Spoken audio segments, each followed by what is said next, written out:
마사오카 시키는 이 당시 1894년 청일전쟁의 종군 기자로서 중국 대륙으로 건너갑니다.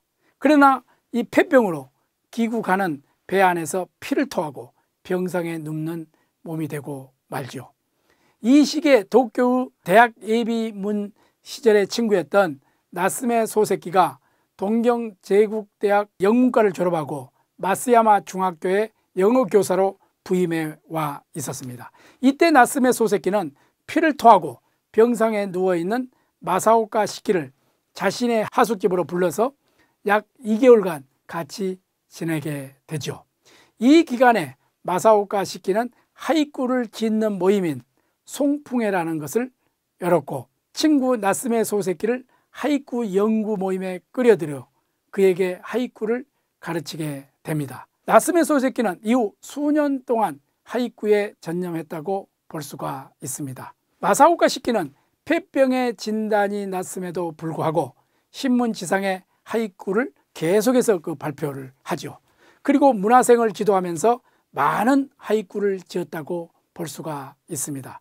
그래서 여러분들이 하이쿠이라면은 마사오카 시키 이 사람을 빼놓을 수가 없죠. 1897년에 야나기하라 코쿠토가 호토토키스를 창간했고 마사오카 시키는 그것을 이어서 새로운 하이쿠를 발전시키는 기반으로 삼았다. 이렇게 이해하면 될 것 같습니다. 아무튼 만요슈, 만엽집을 높게 평가하는 사생단가론을 펼친 가풍, 단가의 가풍이죠.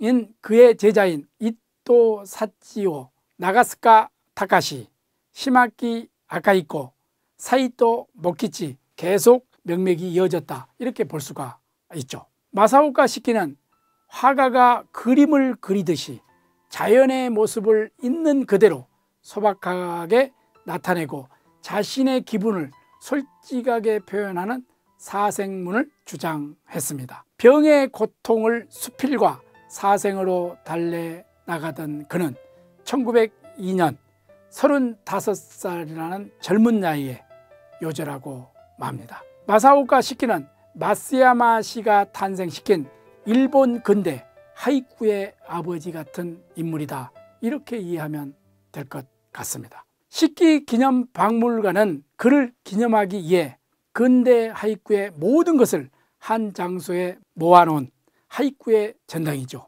1981년 4월 2일 마쓰야마 시에서 개관한 시키 기념박물관은 마쓰야마 시의 심벌로 여겨지고 있으며 일본 국내뿐만 아니라 외국에서도 이 박물관을 보러 많은 사람들이 방문하고 있다 하겠습니다. 시키 기념박물관 바로 옆에 붙어있는 도고공원의 나지막한 산과 울창한 나무 등이 박물관 건물과 조화를 이루고 있고 외벽은 하얀색 계열의 아이보리 색깔로 되어 있으며 지하 1층과 지상 4층 건물로 되어 있습니다. 1층에는 그 현관과 안내소가 있었어요. 2층에는 마사오카 시키가 태어나고 자란 마쓰야마 도고 지역의 자연과 역사, 그의 생에 관한 것이 실물 모형으로 전시되고 있었습니다. 3층에는 복원된 구다부스왕을 중심으로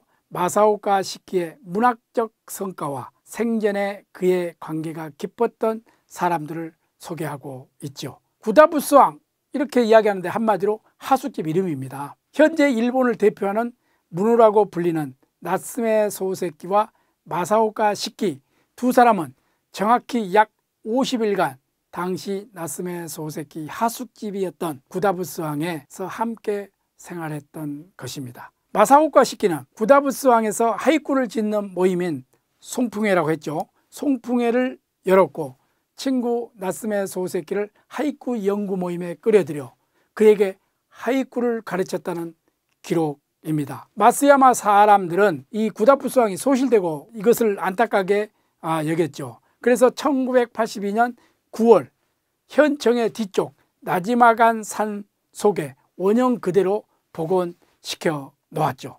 2층으로 된 건물입니다. 산속 숲으로 뒤덮인 곳에 집이 있는 분위기가 환상적이었으며 제가 방문했을 때 다다미 방에서 아름다운 기모노를 입은 일본 여인의 말차를 끓여주는 모습은 영화 속에 나오는 풍경처럼 이렇게 보였다, 이렇게 말씀을 드릴 수가 있습니다.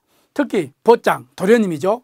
보짱의 작품 속에는 마쓰야마는 미인이 많다라는 대목이 나오며 이 고장 최고의 미인인 마돈나가 묘사되어 있죠. 작품 속의 마돈나는 영어 선생님과 교감 선생님 사이에서 애매모호한 태도를 보여 두 남자의 마음을 불안하게 하는 여성이었죠. 아무튼 마쓰야마의 마사오카 식기를 기념한 곳은 마사오카 식기 기념박물관뿐만 아니라 식기도라는 곳도 있습니다. 식기도에는 마사오카 식기가 생전에 사용했던 탁자라든지 작품 등의 유품이 사진을 곁들여 전시되고 있죠. 식기도 앞뜰에는 도련님 보짱 소설에 나오는 작은 기차와 마사오카 식기와 야구와 관계된 글이 새겨진 비석이 세워져 있습니다. 자, 마쓰야마 하면 일본 근대문학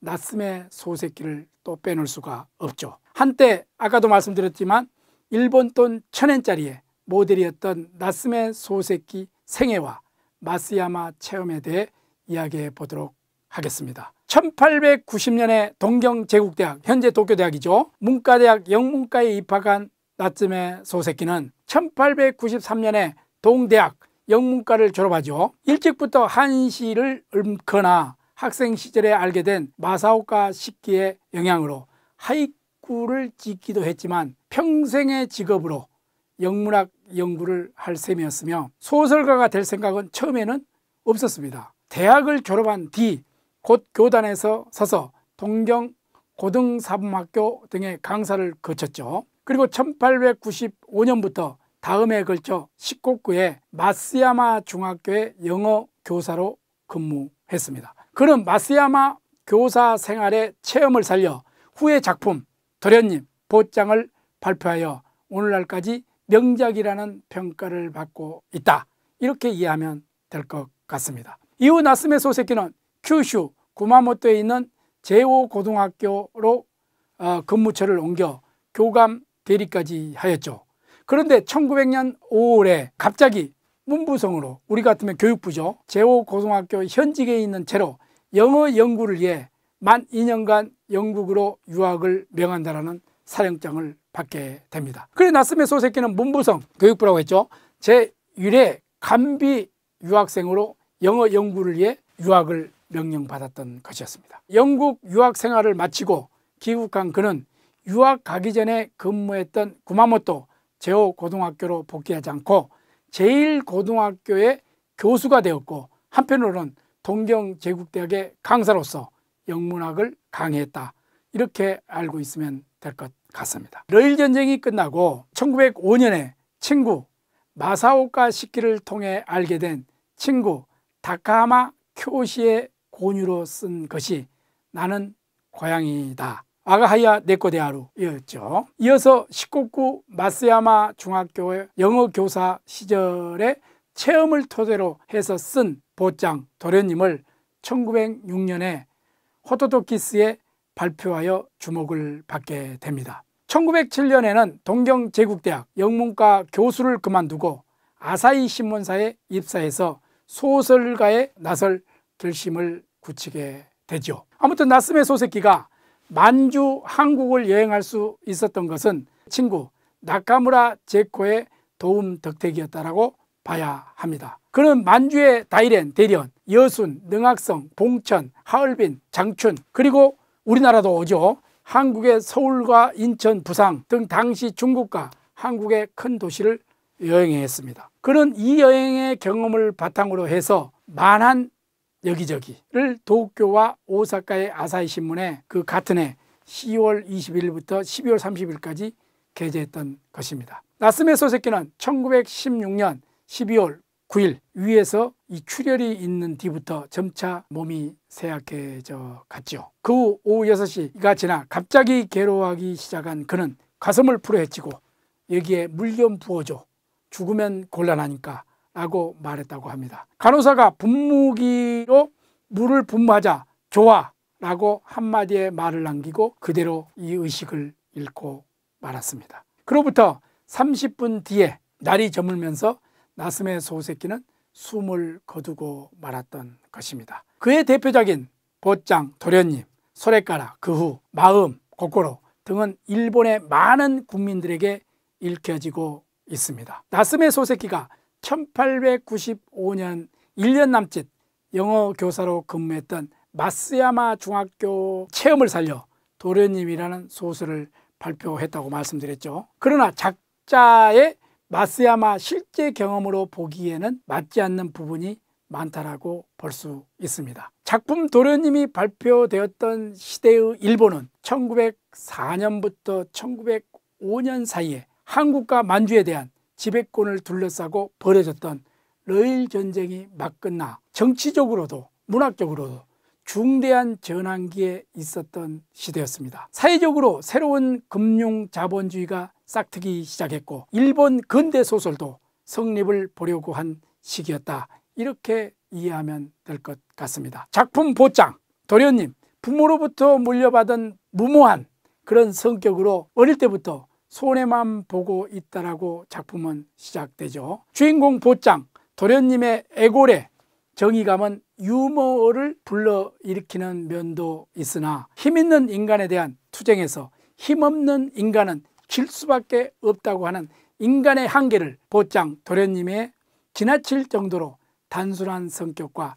사회 경험이 전무한 상태에서 주위에 사람이 아무도 없는 지방의 섬나라에 있는 중학교 교사로 부임하여 무리 없이 원만하게 생존하는데 여러 면에서 한계가 있었을 것이다 라고 생각합니다. 아무튼 그의 심사숙고해 보이지 않는 즉흥적인 행동을 작품을 통해 읽으며 마냥 웃어넘겨 버릴 수가 없다라고 말할 수가 있습니다. 급속히 근대화되어가는 사회 구제 속에서 상실하기 쉬운 인간의 선량함과 순수한 마음 등이 보짱, 도련님의 행동에 배어있기 때문이다. 이렇게 볼 수가 있습니다. 초고층 아파트에 살면서 시멘트 빌딩 속을 고향으로 생각하며 사는 현대인은 보짱, 도련님의 행동을 통해 배워야 할 인간의 아름다움이라는 것이 있을 것이라 생각합니다. 오늘은 여기까지 하겠습니다. 끝까지 시청해 주셔서 감사합니다.